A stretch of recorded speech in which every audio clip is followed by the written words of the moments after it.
Пятница. Великий и священный день для мусульман. Он начинается с захода солнца в четверг и продолжается до следующего его захода в пятницу. В этот священный день Аллах предписал нам совершение пятничной молитвы. Она является обязательной для всех совершеннолетних мужчин.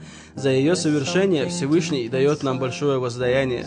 Передают от Абу Хурейры, что пророк, мир ему и благословение, сказал: кто вымоется, а потом придет на пятничную молитву, помолится, сколько будет возможно, затем будет внимать, пока имам не закончит свою проповедь, и далее помолится вместе с ним, тому будет прощено то, что будет сделано им с данного момента вплоть до следующей пятницы и в 3 оставшихся дня.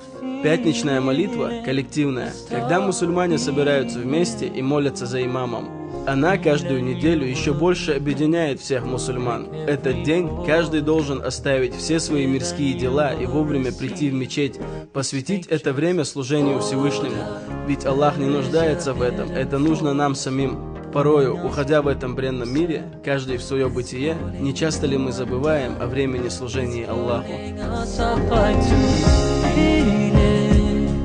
A simple act of kindness brings such meaning. A smile can change a life. Let's start healing and feeling. Let's start healing. Hearts in the hand of another heart, and in God's hand.